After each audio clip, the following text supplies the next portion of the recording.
Hey, my name's Tammy. If you're new to my channel, welcome. If you've been here for a while or just joining in, welcome back. And thank you very much for subscribing if you haven't already. Please do so. Please comment, share, let me know if you have any questions. I am the developer of a modality called Aromagenomics. The reason I'm making funny faces and hesitating because the fact is it's a modality. It's a revised version of aromatherapy. And so if you find that intriguing and want to know more, stick around. You can also join in at my Aromatherapy is a Lifestyle Facebook group. It's a closed group. You just have to, but I can put the link in the box below, and you can join in there. You can sign up for my, join my email list and get newsletters once, maybe sometimes twice a month. So there's a number of ways that we can stay connected beyond this place, YouTube. Anyway, I came on here today because, well, two reasons really. Well, one big reason. I'm currently working on or revising my book on sleep. In fact, I'm actually going to pull it off the market for the time being until it is completely revised because it was not as thorough as I would like it to be. And that means what I do when I work with oils is I don't base, and if you haven't seen them already, there's a 30 days and 31 days of essential oils. Please check those out. But I don't base my use of essential oils on what a book or an internet website says. I base it on the understanding of constituents. Now, here's where it gets kind of interesting because, lavender is prized for all of its calming benefits, right? And it's, being able to use it and help heal tissue. There's a little bit of confusion around that. Okay, so lavender, while it can actually help heal burns and minor cuts and scrapes, and it is calming. It depends on, number one, which lavender you get. There's 8 types of lavender. So it really depends. This is where it becomes kind of sketchy. Lavender is also one of the most adulterated oils in the world. However, if you actually have a true lavender, then it's going to be high in a constituent called linalool. That's going to be one of the predominant constituents. It's called linalool, and that's spelled Linalool. And that's what gives it its calming effect. Now, linalool actually has a very interesting effect on the body, and science recognizes its genetic influence, which means it's no longer okay to be used with what's referred to as an NMDA antagonist. It's also not okay to use with any kind of CNS depressant. And that's the constituent linalool. Okay, so the reason I'm saying that is because linalool is found in a number of plants, not just lavender. It's not a lavender. In fact, narrowly, it's higher in linalool than lavender is. This is what I'm putting in this book on. It's a book on sleep. But there's a lot of concerns around these constituents, and this is how I choose. I select my oils based on these constituents because science is studying these individual constituents for the use of, to understand their impact on human health, the epigenome, and how it can potentially be applied in drug development. This is my specialty.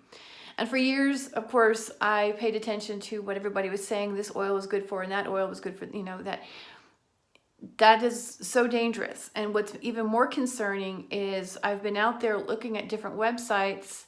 Sometimes I'd look at people's personal websites, their blogs, to see what they're saying, to see who they're, what they're referencing. And oftentimes I think they're banking on the fact that people aren't going to really check their references. One good example is I was out there researching osamine, okay, and a lot of the constituents in essential oils, like I said, are found throughout nature, okay, which means they're found in cannabis. They're not cannabinoids. Cannabinoids are different than like terpenes and hydrocarbons, but these terpenes are found in cannabis, okay, so I'm over this whole thing with cannabis being the be-all, end-all. It's not. The very same constituents that are found in cannabis are found in other plants. Now, granted, you don't get THC and CBD, but you really don't need those constituents. You can actually live your entire life and never have been exposed to CBD or THC and your health is going to do what it's going to do. It's going to be good or it's going to be not so good. And it's not going to be based off the fact that you consumed THC or CBD at all. It has nothing to do with that. That said, it's important to understand that these constituents are prevalent. So if we say linalool has this genetic influence on the body, and you can't use those types of medications with any oil that contains linalool, this is where it becomes dangerous. And it's important to understand this is one of the reasons why I am offering this program. What's, breaking down oils. What's in your bottle? Do you really know what's in your bottle? 8 different types of lavender. There's 9 different types of basil, 5 different types of cedarwood. I mean, there's like, I had pulled out a list of 10 oils and came up with 78 different oils just out of 10 common essential oils. That's significant. And if we don't know what we're getting and we don't understand the breakdown of it, then we're potentially in danger, because there's a lot of medications being taken and these things can't be used together. The other thing is, I was getting at with this one website, and I've seen other ones do the same thing.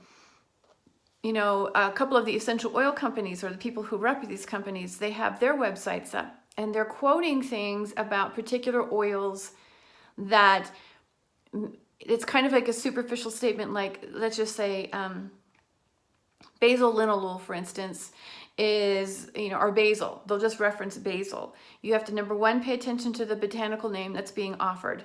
Okay. Number 2, you have to look at the constituents.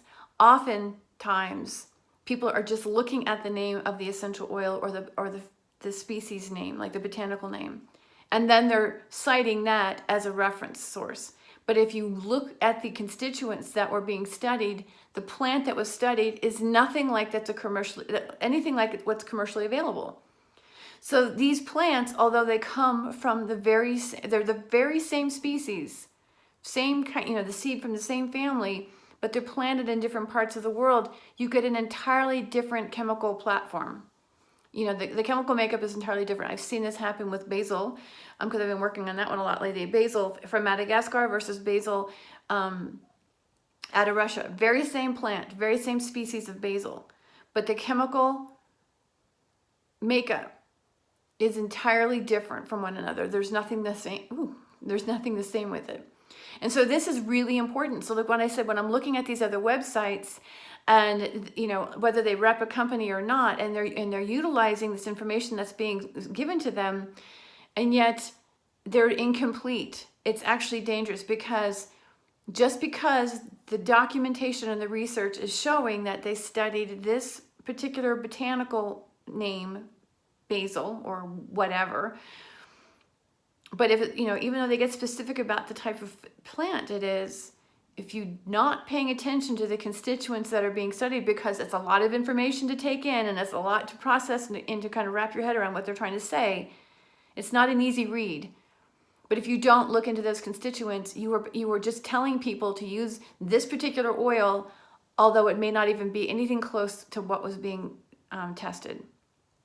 And that's what I look at. When I look at these tests, I look at what constituents are being studied and how they are being applied in vitro as well as in vivo, and the results that are coming out of that, but not the name of the plant. The name of the plant has no bearing on what that plant is made up of, and that's what's hugely important. So when it comes to linalool, as I said, it's a widely produced constituent.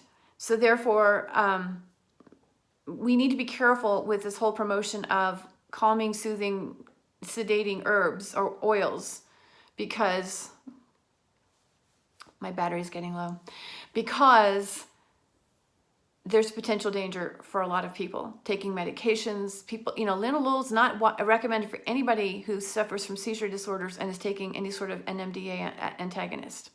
Same thing for our Parkinson's and Alzheimer's. So please be careful. Let me know if you have any questions.